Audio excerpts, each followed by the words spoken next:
Bonsoir à tous. C'est un professionnel, hein, on l'entend tout de suite. Il est 13h les gars, bonsoir. Oh. Bonjour, non.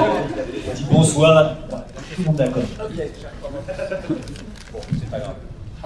Est-ce qu'on arrive à nous entendre du fond? Oui. Ok. Tu nous entends du fond? Monsieur Dupont, il y a deux micros qui fonctionnent, donc c'est plutôt cool, ça va. Moi, j'aurais dû te porter. Voilà, exactement. Voilà. Et bien du coup, merci à toutes et à tous d'être venus aussi nombreuses et nombreux pour cette conférence. Donc, d'Emmanuel Curtil, ici présent, je vous demande un tonnerre d'applaudissements. Merci.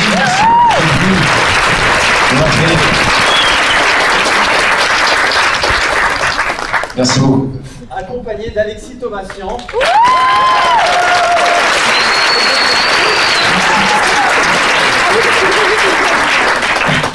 Alors, un peu pêle-mêle, moi, si je vous dis, par exemple, est-ce que vous pourriez me dire, Emmanuel Curtil, vous l'avez connu comment? C'est Demas.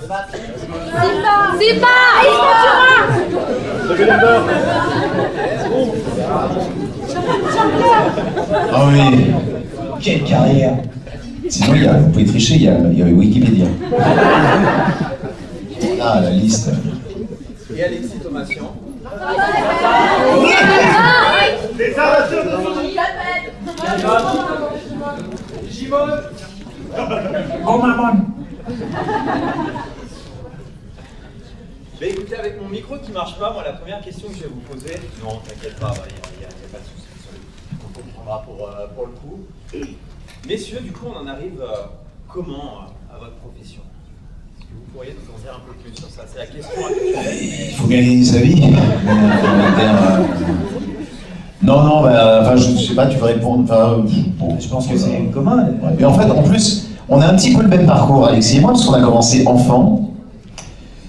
On a tous les deux joué Gavroche dans Les Misérables. On a joué tous les deux Gavroche dans Les Misérables, lui dans la comédie musicale et moi dans le film. Et donc en 1981. On a commencé à 10 ans tous les deux. Voilà. Et je pense qu'on était passionnés de jeux, de comédie. Oui, c'est ça, c'était à la fois un désir de notre part de faire du spectacle, et puis nos parents qui nous ont encouragés, parce qu'il fallait bien rapporter du pognon à la maison, quoi, mais voilà. Mais sinon, mais moi j'ai pris des cours de théâtre. Je sais pas, t'as pris des cours de théâtre, toi? Moi j'ai joué direct. T'as joué direct. Puis après j'ai joué au théâtre. Bon, c'est là qu'on apprend le mieux. Voilà. Moi j'ai pris des cours de théâtre au cours Simon. C'était à l'époque, il n'y avait qu'un seul cours, je crois, qui donnait des cours, qui avait une classe pour les enfants. Et là sont venus des directeurs de casting qui, lorsqu'ils recherchaient un enfant pour tourner dans un film ou jouer dans une pièce, ils venaient recruter, c'est un petit peu, pas un passage obligé, mais ils venaient souvent au cours Simon. Et moi c'était après le film Génial, mes parents divorcent, dans lequel j'ai tourné quand j'avais 10 ans. Les recruteurs dont tu parles, ils sont venus voir les enfants qui avaient tourné dans ce film, voilà, pour repérer. Parce qu'à l'époque, il n'y avait pas beaucoup d'enfants comédiens au début des années 90, en tout cas qui aimaient faire ça, qui avaient le désir d'aller plus loin, quoi. Et donc, dès qu'ils en trouvaient quelques-uns qui étaient un peu dégourdis, ils se refilaient les noms. Et donc, c'est comme ça, pour moi, ça continue. Ouais. Ouais. J'ai dit une connerie. En doute qu'il fallait dire une connerie. Et justement, est-ce que vos expériences professionnelles diverses et variées, toi Alexis sur l'acting, toi Emmanuel tu as fait du théâtre, est-ce que ça a pu influencer justement votre métier de comédien sur du doublage? C'est le même métier avec des techniques différentes, donc quand ta passion c'est de jouer, que ce soit devant une caméra, sur une scène de théâtre, derrière un micro, on s'anime pareil, quoi. En tout cas, dans l'interprétation d'un personnage, quel que soit l'endroit où tu l'interprètes, t'es mu par la même passion. Donc, voilà, quoi. Donc, après, le doublage, il y a un aspect technique que tu oublies vite une fois que tu l'as acquis, donc qui est de savoir synchroniser le texte avec, de savoir où se placer, bien placer ses phrases et ses sentiments, ses émotions. Mais une fois que tu as oublié ça, c'est comme au théâtre, quand tu as appris à placer ta voix. Par exemple, tu parles pas sur un plateau de cinéma comme tu parles sur une scène de théâtre, parce que c'est pas la même portée, tu ne cherches pas le même effet. Et en doublage, c'est pareil, tu as une technique dont tu dois dois t'acquitter, et une fois que tu la maîtrises, là, tu te concentres sur le jeu, quoi. Et puis tu joues. Voilà. Mais en fait, l'un et l'autre, effectivement, ça requiert des qualités d'acteur, mais c'est évidemment, comme dit Alexis, c'est pas du tout la même technique et la même façon d'aborder. Quand on fait un doublage, en fait, il faut quand même avoir. Je dirais que c'est l'inverse, il faut savoir s'effacer derrière et que les gens ne remarquent pas le doublage, en fait, qu'ils voient le film comme si les acteurs parlaient français, en fait. Donc on est censé rejouer de la même manière que l'acteur qui a tourné en original, mais tout en gardant notre fantaisie, tout en apportant un peu notre... Et moi, par exemple, le théâtre, quand je joue au théâtre, tous les rôles que j'ai pu faire en doublage, ça peut m'inspirer pour des rôles que je suis amené à jouer au théâtre.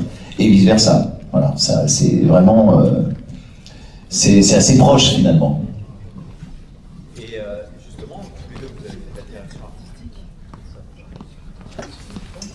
Est-ce que, du coup, on a ce côté, on va dire, plus on va dire, dirigiste, etc. Ou alors on est plus dans l'empathie quand on dirige quelqu'un?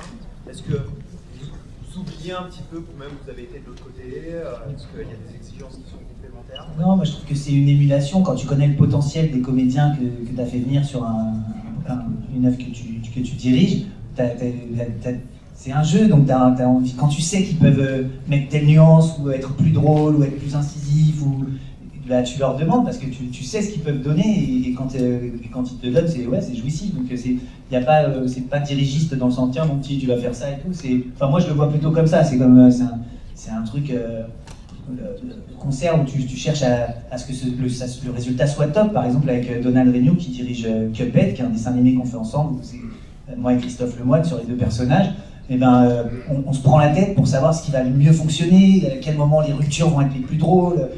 Tiens, là, je vais changer d'idée, ça va couper l'herbe sous le pied. Enfin, tu vois, c'est une recherche comme ça d'un truc qui va être sympa. C'est trop long! Non, mais je pars après. Pardonnez-moi. En tout cas, c'est pas tant la capacité à donner de bonnes indications de jeu que aussi la capacité à être un bon psychologue, parce qu'il y a selon les comédiens qu'on a sur un plateau, enfin moi en tout cas ma courte expérience de directeur artistique, c'est vrai qu'on parle pas de la même manière, on peut pas parler de la même manière à Alexis Thomasian ou à Christophe Lemoine ou à moi si oui nous deux non, c'est pas le bon exemple, mais il y a des gens qui ont besoin qu'on les bouscule un peu, puis il y en a d'autres qui ont besoin qu'on les caresse dans le sens du poil. C'est la capacité à savoir comment on va obtenir le meilleur de chacun. Voilà. Alors moi je vais vous poser une dernière question, puis après on passera avec l'interaction pour le coup avec le public, parce que je pense qu'on va avoir quelques questions à vous poser.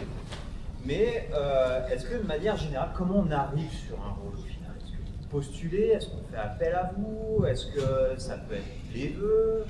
Est-ce qu'on pense instinctivement à vous? Il faut coucher de temps en temps, mais moi j'ai arrêté de coucher parce que sinon je tombe amoureux. Alors c'est pas le but. Ouais, donc, ils nous connaissent et puis on s'amuse pour certains types de rôles et puis ça se voit dans ce qu'on a fait. Après, voilà, ça dépend des comédiens, mais on se trouve souvent sur le même type de personnage. Alors totalement opposé quand on aime bien aller dans les extrêmes, mais oui, ils nous connaissent et ils savent. Généralement, on est bien casté. C'est eux qui nous appellent. Nous, on postule jamais. Finalement, on dit pas faire ça. Après nous, c'est vrai que c'est un peu spécial parce que nous, on a commencé très très jeune, comme on vous l'a dit au début, et donc on nous connaît depuis toujours. Donc on nous a vu évoluer.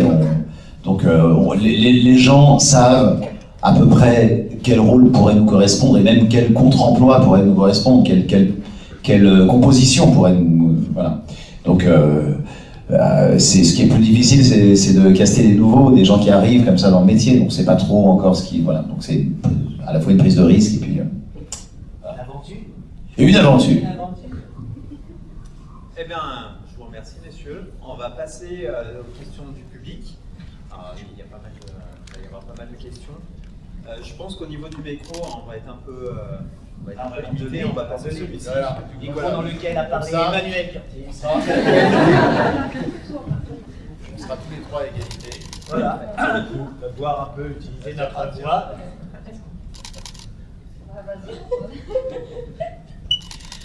Bonjour, j'adore ce que vous faites. Voilà. Et je suis célibataire si jamais. Peut-être, on ne sait jamais. On n'est pas dans le bon timing. Dommage, On s'est dommage. rencontrés il y a 12 ans, j'aurais dit bon. J'étais un peu jeune. Donc voilà, j'ai une question. C'est par rapport à TikTok. Vous connaissez TikTok peut-être ou peut-être pas, je ne sais pas. TikTok. Ah, TikTok. TikTok. Il y a en général des faux, enfin, des personnes qui ne sont pas des doubleurs professionnels qui font du doublage dessus. Qu'est-ce que vous en pensez? Voilà, il y en a, ils arrivent à se faire recruter grâce à ça, donc heureusement pour eux. Il y en a d'autres, ben, ça pêche malgré le fait qu'ils soient très bons. Donc je goûte. Qu'est-ce que vous en pensez? Voilà. Sur France, ils veulent nous piquer notre boulot. Non, mais c'est sympa parce que Alexis peut dire la même chose aussi, mais quand on a commencé, c'était pas du tout mis en avant le doublage. Hein. C'était presque ringard en fait pour un comédien de faire du doublage. Quand on était comédien et qu'on passait des castings pour tourner ou pour jouer au théâtre, vous avez surtout ne dis pas que tu fais du doublage. Alors maintenant, il y a des stars qui font du doublage, donc c'est devenu hyper prestige, mais c'est aussi prestigieux maintenant que c'était ringard à l'époque. Donc moi, je trouve ça très, très, très chouette, ça me touche beaucoup, parce que moi, c'est vraiment un art que j'aime beaucoup, le doublage, et donc qu'enfin, ça trouve ses lettres de noblesse, c'est plutôt chouette. On a la chance en France d'être considérés comme les meilleurs doubleurs par rapport à plusieurs pays. Donc voilà, vous êtes de très bons doubleurs, de très bons acteurs, de très bons comédiens. Et vous êtes merveilleux. Merci pour le travail que vous faites.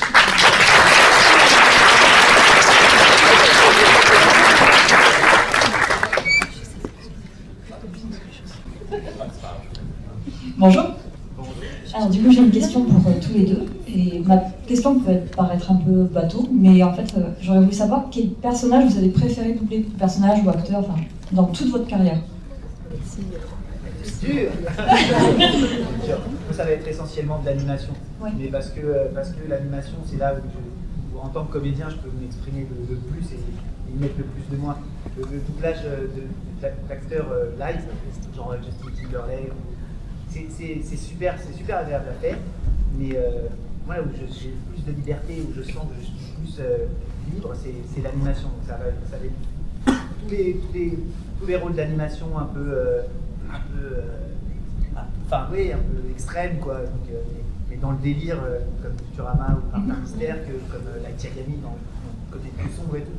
Mais vraiment moi ça va être l'animation. Et j'ai pas de rôle préféré parce que chaque personnage comme ça est dans son domaine complètement ouf à jouer. Donc, et après aussi, j'ai adoré Zach Braff dans une série comme Scrubs ou quoi. C'est encore un truc à part, c'est vraiment. Mais C'est difficile pas trop, le rôle préféré, c'est dur. C'est difficile parce qu'on en a quand même fait beaucoup. Oui. Alors dans le tas, moi c'est toujours un problème quand on me pose ce genre de questions, parce qu'en plus, ce que j'aime particulièrement en doublage, c'est que on est amené à composer, vraiment à faire des contre-emplois qu'on ne nous donnerait jamais pour un tournage, à l'image ou au théâtre. Et c'est ça qui est génial dans le doublage, c'est qu'on peut vraiment aborder des emplois totalement différents et voilà, passer d'un registre à l'autre. Après, je peux dire, moi, je pense que l'acteur que je préfère doubler, je pense que c'est Jim Carrey, parce que il y en a d'autres qui sont formidables, mais c'est vrai que Jim Carrey, déjà, c'est un peu d'animation aussi. Ouais.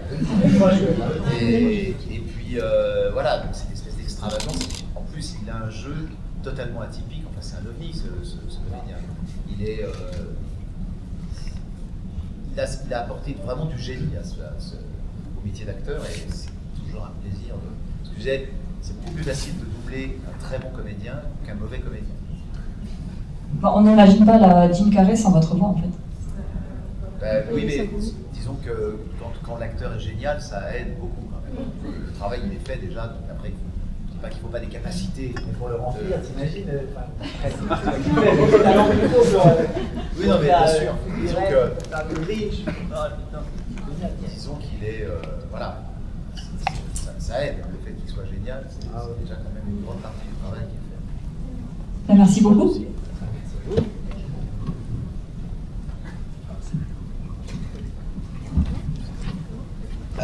Question, quand vous doublez depuis si longtemps quelqu'un, comme par exemple Jim Carrey, ça vous arrive pas sur un nouveau film de vous friter avec le directeur artistique en disant je sais comment je dois le doubler?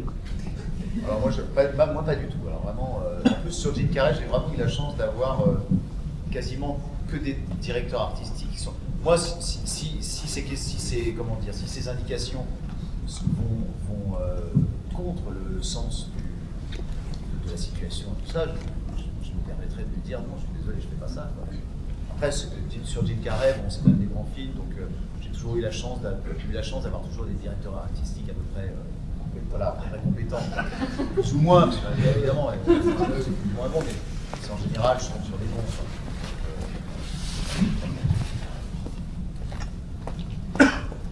Mais c'est pas parce que j'ai doublé l'acteur sur, je sais pas combien il a fait de films, mais une trentaine de films peut-être j'ai fait, que je vais lui dire, au DA, il y a des acteurs qui font ça. Je vais lui dire, dis donc, tu coches ton plan de travail là. Moi, je sais comment faire.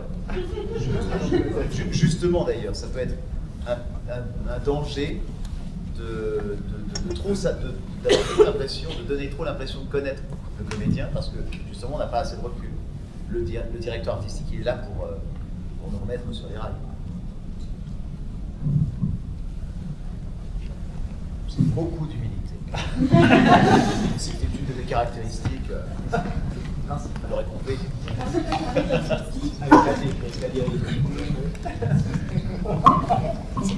Bonjour à tous les deux, déjà merci pour votre travail, on est tous fans je pense. J'ai une question pour Emmanuel, je veux savoir dans la carrière de Jim Carrey, quel est le film qui vous avait le plus éreinté? Je pense à Menteur, entre autres. Le plus Éreinté, fatigué. Ah oui. Il y en a eu quelques-uns. Menteur, c'est que ça va. Menteur, ça m'a beaucoup fatigué parce que j'ai fait le film en 2 jours et que j'étais tout seul, j'avais pas de partenaire, mais c'était simplement pour des questions de disponibilité en fait, hein, et que ça gueule sans arrêt, quoi. Lui, il a 2 mois pour tourner le film, moi j'avais 2 jours pour le faire, donc 2 jours à m'égosiller. Bruce Tout-Puissant aussi, j'étais Menteur et Bruce Tout-Puissant en fait, les dernières scènes j'étais quasiment à flot. Voilà. Et Bruce Tout-Puissant, j'ai carrément refusé de doubler les 2-3 dernières scènes. Bon, elles sont doublées hein, quand même. J'ai voulu laisser passer une quinzaine de jours pour retrouver ma voix parce que je sentais qu'elle partait et là ça aurait été évidemment compliqué. Et puis au-delà de l'attention, au-delà de cette vocale, il faut se rendre compte aussi de l'attention que ça demande, tellement par exemple Jim Carrey là sur Menteur, ce qui fait que tellement c'est précis, les ruptures de jeu, c'est ça. Il faut se souvenir, il faut se mettre dans la situation, et puis le suivre à l'image, avec les fours qui l'ouvrent et tout, donc ça demande une concentration sur 2 jours, mais je vous jure que c'est une perf quoi, de faire un film comme ça sur 2 jours, c'est des scènes, c'est des morceaux à faire. Pas très reposant. Voilà. Performer. Mais bon, on n'a pas l'impression de travailler quand on fait ça. C'est un plaisir. On s'amuse tellement que c'est une chance. Et si je prolonge la question, Alexis, toi du coup, est-ce que tu as un personnage qui t'a éreinté pour le coup, vraiment fatigué? Éreinté, non, mais c'est comme je dis souvent quand on me dit que t'es fatigué après des grosses semaines, c'est de la bonne fatigue parce que comme c'est une passion, que j'adore ça, que c'est jouissif de jouer des persos, même quand t'es éclaté, à part si c'est sur un truc, ça peut arriver, sur un truc un peu moins intéressant, mais t'es rarement éreinté dans le mauvais sens, quoi. Ça reste toujours de la bonne fatigue, quoi. Mais oui, après, il y a des rôles plus intenses que d'autres. Ouais, sur Death Note, je me rappelle les épisodes de fin, j'étais tellement concentré que oui, en sortant, j'étais, alors pas éreinté, je sortais pas de l'usine, mais ouais, il me fallait une petite heure pour se poser, retrouver mes esprits, parce que j'avais été très très concentré, et puis c'était très intense, ce qu'il fallait jouer, les émotions à faire et tout. Donc, mais ouais, il y a des rôles plus difficiles que d'autres, c'est sûr. Vous savez, moi, ce que je trouve éreintant, c'est de doubler une daube. Ouais. Parce qu'on se dit, on a hâte que ça se termine. Et franchement, c'est vrai, c'est fatigant. Parce qu'on a l'impression d'attendre, en fait, d'attendre qu'il se passe un truc et qu'il ne se passe rien. Avec un comédien mauvais, par exemple, et c'est là, pour le coup, moi, je trouve ça plus fatigant. Ouais.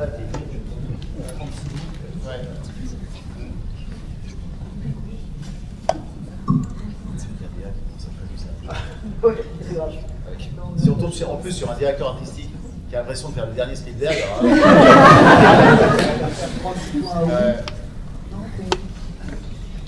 Bonjour.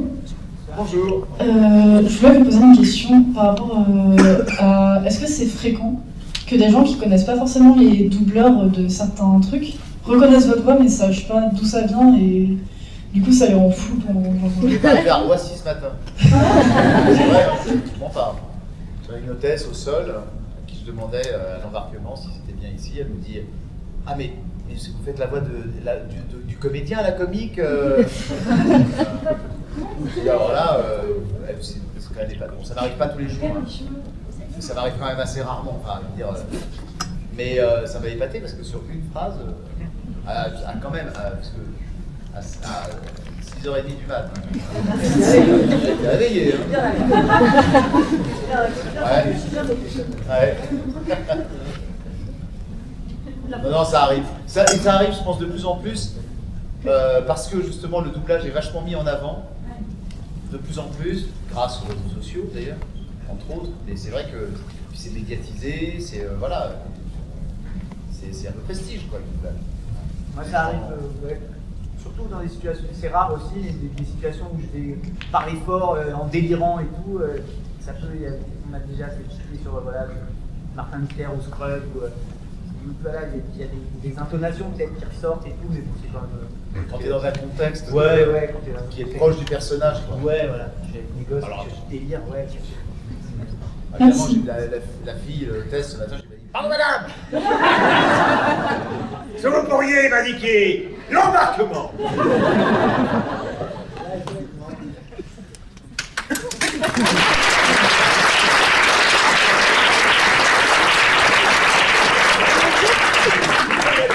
Comme ça tout le temps. C'est drôle. Il y a un court métrage à faire. Faites un plomb. Il y a le. Je sais pas si vous avez vu, non, parce que je fais une petite parenthèse qui n'a rien à voir avec nous, mais Being Homer Simpson. Oui. C'est ça, le mec en fait, il est. Bon, c'est Philippe Pétieux qui double Homer Simpson. Et le pitch du court métrage, c'est ça, c'est un fan qui lui lance un sort, c'est ça? Ouais, il lui lance un sort. Il lance un sort parce qu'il veut pas être. Il est un peu intrusif et donc Philippe Pétieux il est gentil mais je veux dire c'est pas non plus c'est pas son meilleur ami quoi. Et donc comme il n'est pas assez là, l'autre décide de se venger, de lui lancer un sort, de lui jeter un sort et il se retrouve à avoir la voix de Homer Simpson tout le temps. Et la banque et tout le banquier fait arrêtez monsieur Pétieux là ça suffit. Foutez de ma gueule en plus c'est bon pour votre je vous conseille, je sais pas où il est visible, peut-être sur YouTube, mais Being Homer Simpson. Bonjour, alors moi je vais porter la voix, pas besoin de micro, hein, on dit peut-être qu'on peut. Petite question au directeur artistique que vous êtes et pas au comédien de doublage, s'il y avait un projet qui n'avait pas de version française, que vous pourriez prendre là demain, ça serait lequel? Moi ça serait... particulier, mais c'est un souvenir d'enfance, ça serait Le Bon, la Brute et le Truand. Enfin non, mais non, parce que j'ai tellement adoré le doublage que non, du coup, je voudrais pas le refaire. Mauvais exemple, non. Je pensais à autre chose, mais... Non, parce que ça sous-entendrait vouloir refaire la VF. Et forcément, on pense à des trucs qui nous ont plu, c'est dur comme question. Bah, peut-être une VF qui nous a pas plu. Ouais, une VF éclatée. On aimerait bien refaire. Il y en a une... Ouais, mais il faudrait que ce soit les films qu'on aime. Ah, c'est dur comme question. Bravo. Vous avez coincé. Ça me coincé. Ah ouais, voilà. Bah ça, ouais. La mode Sonic. Ouais. Moi, je serais pas contre refaire. J'ai rien contre Malik Bentala en tant qu'acteur, directeur, et tout. J'ai rien contre lui personnellement. Sur Sonic. Ouais. Enfin, ouais, mieux que lui. Ah non, mais bon. C'est pas son métier. Non, et puis voilà, il a pas fait avec passion, ça s'entend quoi. Moi, je l'aurais peut-être pas fait aussi bien que lui, j'en sais rien, mais moi j'aurais fait avec passion quoi. Hein? Ouais, il y a eu quelques bonnes idées de cast, mais bon, c'est vrai que voilà, celle de Sonic, ne serait-ce que pour toutes les fois où on m'attaquait sur Twitter en me disant ouais, tu t'aurais dû faire avec Sonic, mais à chaque fois je dis non, mais ça devrait être Alexandre Gillet quoi. Moi j'ai jamais que chanté le générique quand j'étais ado. Oui, voilà, ça c'est un film, si tu veux, qui mériterait un redoublage de qualité sur le rôle de Sonic pour les vrais fans qui sont un peu dégoûtés, qui pensent qu'on leur a volé leur truc, quoi. Mais ça, je comprends. Mais après, je me mets à la place de Malik Bentala, lui, c'est un acteur, on l'appelle, on lui propose sûrement un cachet pour faire ce truc, ça doit le flatter, tout ça. Donc, je ne suis pas pour lui jeter la pierre, lui, il a dû faire le mieux qu'il pouvait, quoi. Mais bon, c'est les errances du marketing, quoi. C'est une fausse bonne idée, tiens, on va mettre un mec connu sur Sonic, mais c'est la fausse bonne idée, quoi. Ça aurait pu être bien, mais c'est pas le bon mec. C'est un double tranchant parce que, à la fois, ça met en avant le doublage, ça ajoute au prestige du doublage depuis quelques années, là, qui est bien mis en avant, et puis à la fois, il y a des trucs qui vont pas. Et encore, parce que Malik, il est quand même. Il est stand-upper au départ, mais il est comédien aussi. Ça aurait pu être bien. Mais c'est pas si catastrophique que ça, mais il y a des personnalités qui ne sont pas du tout comédiens, à qui on a proposé de faire du doublage de films, de grands films en plus. Et c'est une catastrophe. Et c'est dommage. Et c'est dommage parce que du coup, c'est juste pour faire le buzz, quoi. Quand les fans sont déçus, ouais, c'est dommage. Justement, Emmanuel, par rapport à ça, tu me tends un peu la perche. Récemment, j'ai vu une vidéo de toi avec Mr. Fox, sans parler de mauvais doublage ou de bon doublage, je rentre dans aucune de ces considérations-là, mais il t'a été offert l'opportunité justement de pouvoir redoubler, on va dire, un passage de Shining, en plus avec un deepfake avec le visage de Jim Carrey. Comment toi tu as vécu cette expérience justement? Est-ce que tu dis, pour le coup, et en plus, alors au-delà de l'aspect technique, etc., et puis en plus on va dire un peu,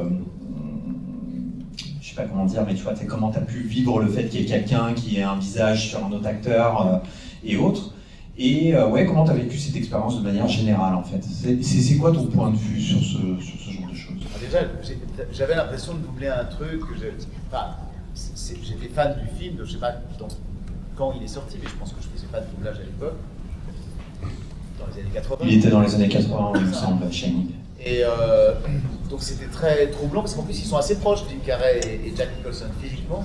On se demande qui est qui, parce que le deepfake est vraiment, c'est hyper bien fait, quoi. Et alors il y avait le physique, la tête de Jim Carrey, avec la coiffure de Jack Nicholson, et puis la voix de Jack Nicholson en VO, quoi. Et non, j'avais l'impression d'être un gamin à qui on proposait de doubler un de ses films préférés, quoi. C'était un peu frustrant d'ailleurs, parce que j'aurais bien aimé doubler le film en entier. Peut-être que ça se fera un jour. Ça va peut-être lancer une idée qui va germer.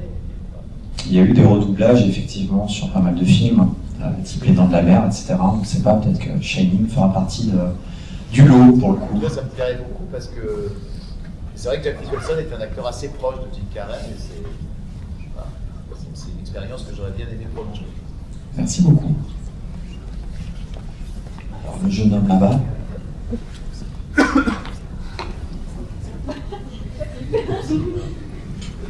Bonjour à vous.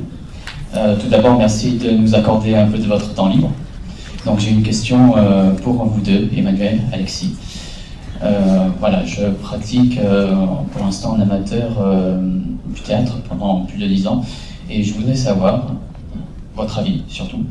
Est-ce que pour vous, selon vous, devenir comédien, voire même acteur professionnel, c'est accessible à tout le monde, ou c'est un peu plus compliqué de ce qui n'y paraît en fait? C'est comme toute activité artistique, il y a des gens qui sont doués pour, et puis d'autres qui ne sont pas doués, quoi. C'est toujours un peu. Puis le problème du métier de comédien, c'est qu'il n'y a pas de diplôme vraiment. Donc c'est vraiment un ressenti, et on est confronté à vraiment à une subjectivité. Voilà. Nous, c'est pas parce qu'on a envie d'être comédien qu'on le devient. Mais malheureusement, dans ce métier, c'est comme ça. On a envie d'être comédien et donc on le décide, donc on est comédien, mais voilà, il faut aussi que le métier veuille mais malheureusement, il n'y a pas de diplôme. Et évidemment, c'est plus compliqué. C'est pas que c'est plus compliqué, c'est qu'il y en a qui sont doués, il y en a qui sont moins doués.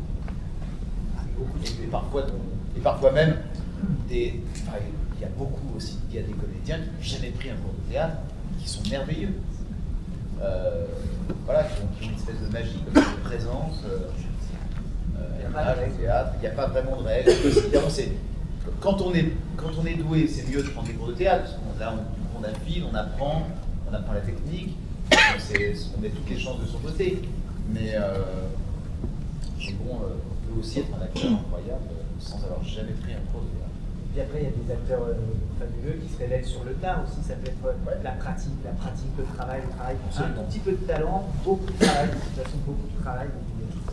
Un peu de chance aussi, parce que ça peut aider. Il y a les rencontres qui se font ou pas. Comme ça se joue, j'étais au courant pour le casting de Génial, mes parents divorcent il y a 10 ans, mais si j'avais pas eu l'info, peut-être que voilà, moi je n'avais pas de famille dans ce milieu-là, j'avais juste mon envie. Parfois, juste l'envie, ouais, ça.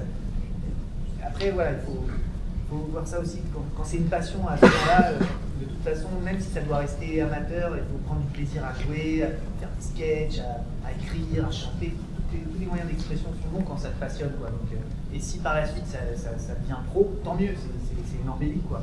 Mais si ça te passionne, fais-le, quoi. De toute façon, si ça te fait vibrer, fais-le, quoi. Faut qu'il arrive derrière. C'est vrai, ce que tu dis, c'est juste, ce que je disais avant, c'est peut-être pas tout à fait aussi simple que ça, mais on peut être un acteur pas très bon, et à force de travail, il y a quelques exemples qui sont devenus de très bons comédiens, mais à force de travail, de passion, d'envie, absolument de faire ce métier. Qui arrive à un résultat à force. De toute façon, c'est un métier qu'on ne peut pas faire à 80%, même pas à 99%. C'est quelque chose que tu dois faire au-delà de ça. Quoi. Tu es obligé d'être à fond. Quoi. Tu ne peux pas faire ça en dilettante ou quoi. Il y a beaucoup de monde qui peut le faire à haut niveau, donc forcément, il faut se. Voilà. Et quand tu es passionné, c'est bien. Mais il y a beaucoup de gens qui veulent le faire aussi, pas pour les bonnes raisons. Pas toujours pour les bonnes raisons. Pour la notoriété, que ça suppose. Ça doit être une conséquence de ton travail aussi. Hein, si tu dois, la notoriété, tout ça, ça doit pas être un but. Après, pour moi, je suis pas tu vois, si c'est une conséquence du travail que tu as fourni, ouais, c'est cool. Chercher ça en tant que but. Par passion, voilà, du jeu. Et voilà. Merci à vous. Je sais qu'il y a un jeune homme, c'est avec la casquette, il me semble.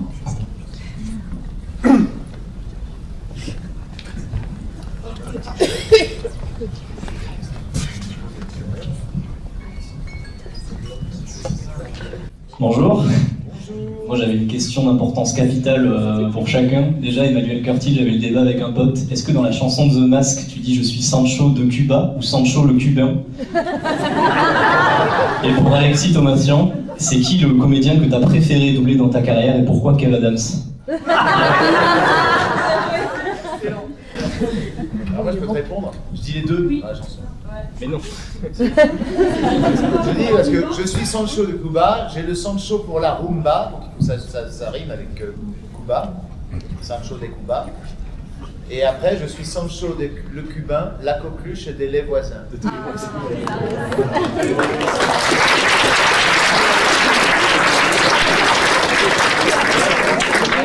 Parce que longtemps après, je me souviens. Quoi? Et oui, l'anecdote sur Kev Adams. Kev Adams, c'est effectivement l'acteur international que j'ai préféré doubler dans une très courte scène d'un film. Je ne sais même pas le titre d'ailleurs de ce film.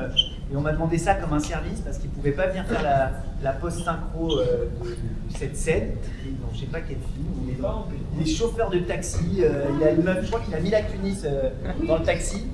Et on m'a dit, ouais, Alexis, est-ce que tu peux nous arranger ça, s'il te plaît? Voilà quoi. Donc c'était marrant de jouer Kev Adams. Et on s'est dit, tiens, il joue bien Kev Adams.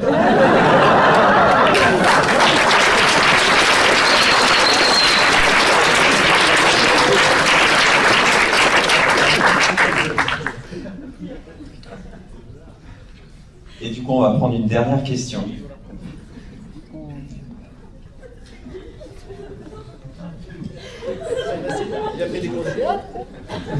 Bonjour à vous deux. Moi j'ai une question surtout pour Emmanuel. C'est plus concernant les séries. Vous avez doublé donc Chandler dans Friends et Tom Scavo aussi dans Desperate. Pour moi c'est très important, voilà. Et je voulais savoir si vous aviez toujours des contacts avec toute l'équipe donc de Friends, vos copains doubleurs, et aussi Desperate. Vous êtes suivis quand même sur 8-9 saisons. Donc est-ce que vous avez encore des contacts? Est-ce qu'on vous a proposé la réunion de Friends pour les 20 ans? Au niveau du doublage, est-ce que... Voilà. Alors, malheureusement, c'est la réunion de Friends, on aurait bien aimé le faire tous ensemble. Ça nous aurait rappelé de bons souvenirs, mais c'était en plein Covid. Et on ne pouvait pas enregistrer pour des raisons sanitaires, on pouvait enregistrer que séparément avec juste un comédien au micro, un DA et la gestion, c'est tout. Même le client ne pouvait pas rentrer sur le plateau.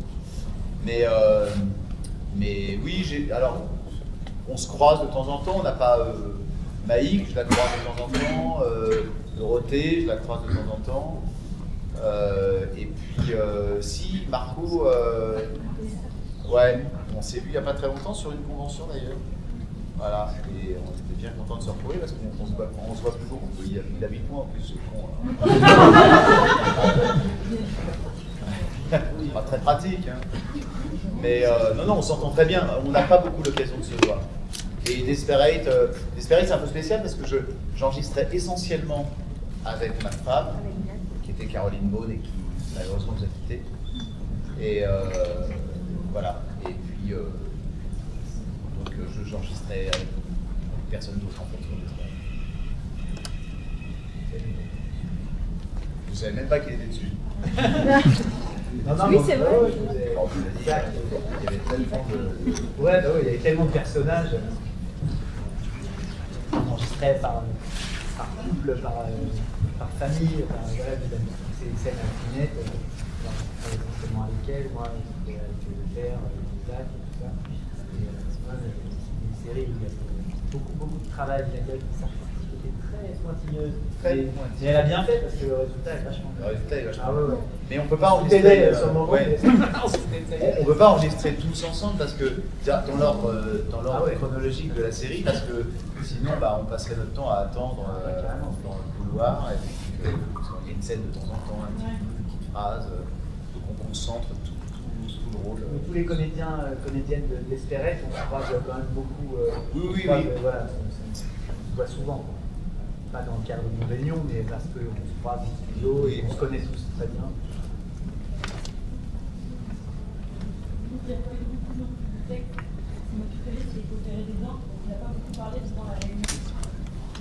Ouais. Ah, c'est vrai que j'avais 25. C'est vrai. Tout ça pour ça. Il était un petit peu fatigué.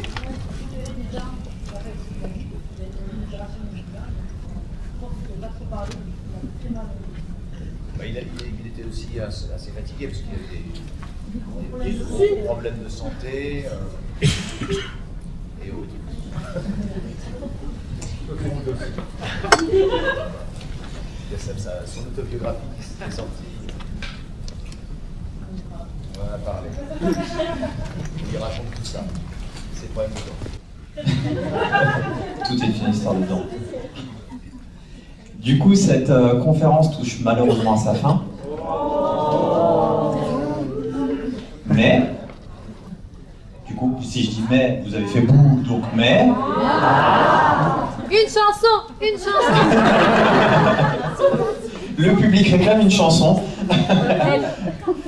Alors, outre la chanson du public, que vous pouvez faire si vous voulez ou pas, est-ce que vous avez un petit mot de la fin à accorder justement à votre public, pour le coup, qui est venu vous voir aujourd'hui? Merci d'être venu, c'est sympa d'être ensemble. Merci pour votre soutien, votre présence, votre passion, souvent qui ressort de tout ça, c'est que vous êtes tous passionnés par le jeu, par les émotions, et moi j'apprécie, merci à vous. Voilà.